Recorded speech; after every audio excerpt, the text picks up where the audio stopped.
Alright, dito naman tayo ngayon sa may Davao City Ecoland Bus Terminal or DC, Davao City over, okay, DC OTT. So ang ano dito ganap, as we can see, hindi siya ganun ka-traffic, no? So time check ko tayo, alas 6, mag-aalas 6 na, pero in fairness ha, hindi siya traffic, hindi yung kagaya sa mga na-observe ko dito ng mga nagdaang mga araw na hanggang abot doon sa may papuntang, ano ba yan, Kalubihan.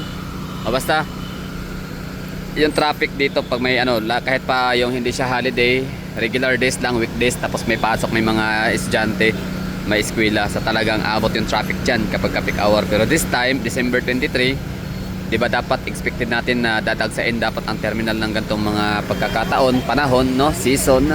Pero kita natin walang masyadong sasakyan na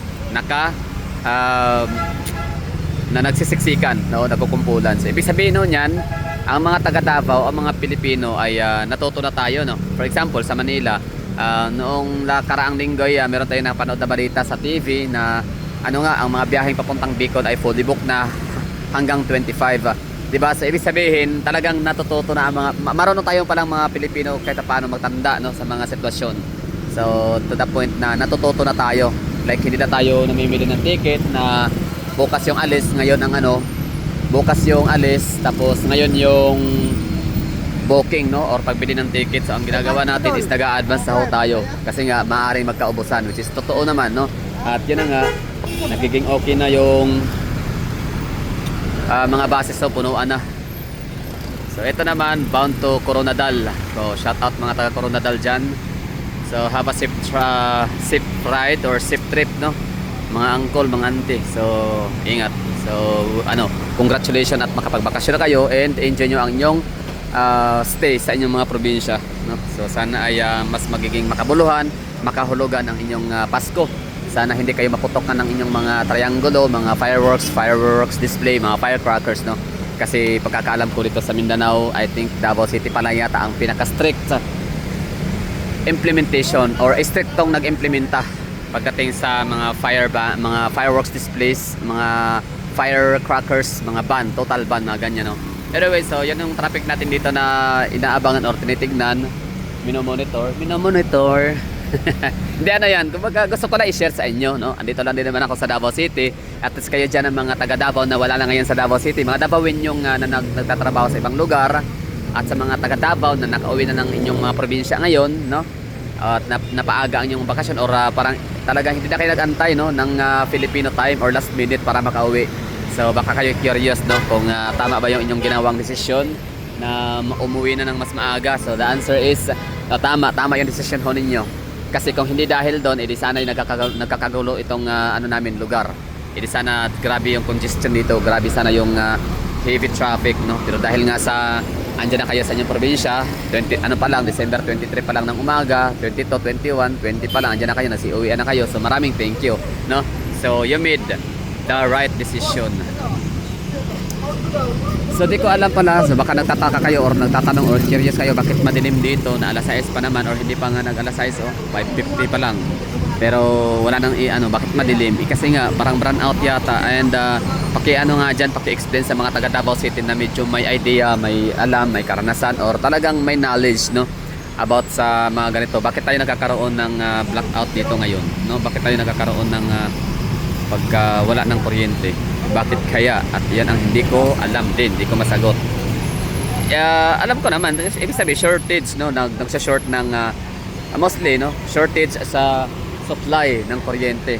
Pero Davao Light kasi ang gamit natin dito sa Davao, no, yung ano natin service provider is Davao Light. So how come na nawalan tayo ng kuryente? I don't know. So let me know in the comment box, although alam ko naman na ito'y babalik din naman mamayang konti. So yun ha, Davao City ang ano natin, update dito sa may Davao City Bus Terminal. Latest update December 23, Tuesday. Tama ba? Tuesday ba ngayon? Oh, hindi ko na ano lang ha. Uy, anyway, basta Tuesday siguro. Oh. So ngayon, nakita natin, no. Okay, Tuesday nga. Yan, oh, alas 6 na. Tuesday, December 23. So ito yung sitwasyon ganap dito sa ating lugar. So hindi masyadong marami sasakyan, tama lang considering ha na holiday rush or uwian season siya para ang mga tao ay mag sakay na ng mga buses bound for to their respective regions.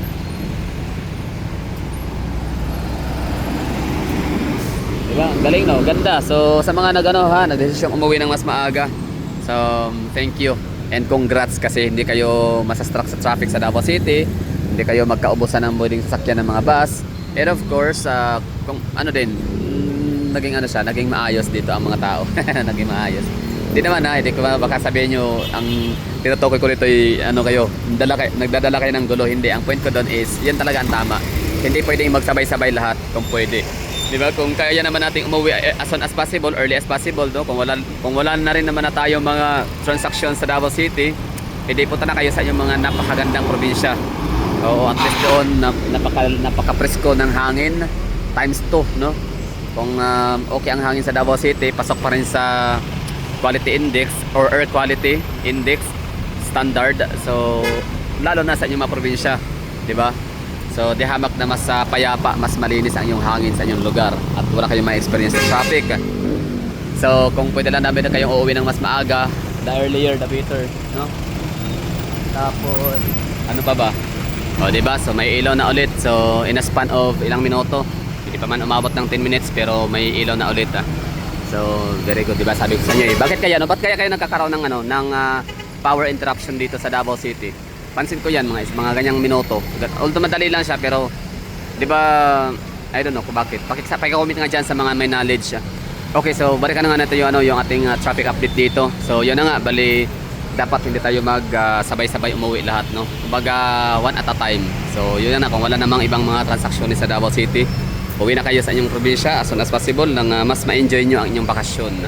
So doon tayo sa may bandang unahan, tingnan natin yung intersection ng Ecoland. Ito, ano bang lugar to dito? Ecoland Drive. I don't know kung anong, nakalimutan ko ang kalye na to dito. Basta Ecoland Bus Terminal. Doon sa unahan, Quimpo Boulevard. Dito sa area naman ay Quimpo Boulevard Extension all the way to Bolton Bridge. Sa unahan naman ay G.A. Torres Avenue. So talagang apat na kalye ang nag-i-intersect sa gitna. Kaya nagkakaroon siya ng napakahabang, pansin ko nasa mga 3 minutes yata yung traffic light dyan bago mag-go. So ganyan kahaba, katagal ang traffic dito sa intersection na to dito. And of course, maraming mga nahuhuli dyan, no? Kaya kung kayo hindi taga Davao at balak nyo mamasyal sa Davao City, mag road trip, land tour, meron kayong dalang sasakyan, better na i-avoid itong intersection itong Sandawa. So ito na yung Sandawa Road. So may may okasyon o wala, may holiday o wala, holiday rush man o hindi. Ito talagang lugar na to dito during peak hour, no? Like yan, may pasok sa eskwela, lalo kapag ka Friday, weekend, nako, traffic talaga to dito. Pero ngayon, yan lang, wala talaga, napaka smooth ng ano natin dito.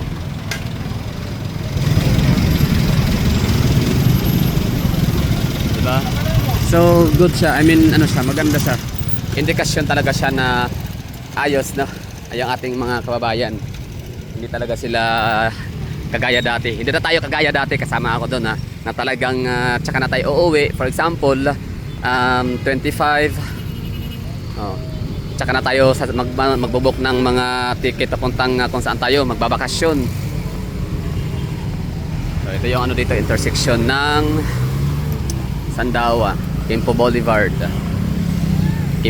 Extension to Bolton, and ito Bus Terminal Ecoland.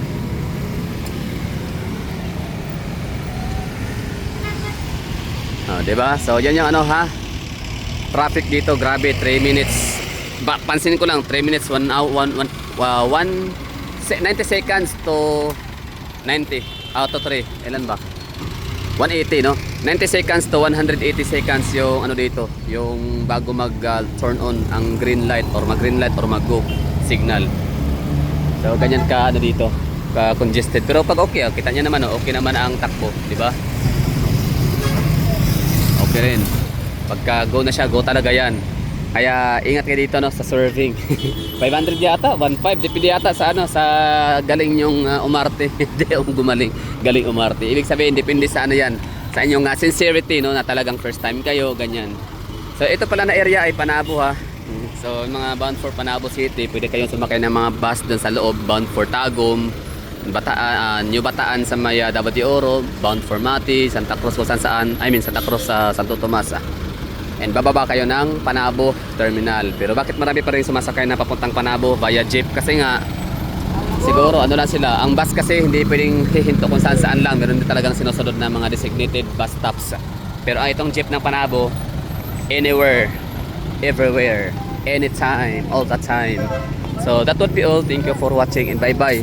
So next ating puntahan ay ang City Hall. I mean Bangkiruhan muna, no? Bangkiruhan na public market. Tingnan natin kung anong ganap doon sa mga tao, no? Kung sila ba ay nagkakaroon na rin ba ng holiday rush. Kung nagkakaroon ng holiday rush shopping sa mga shopping malls, meron ding nagha-holiday rush sa public market grocery. Mamamalengke ganun with market.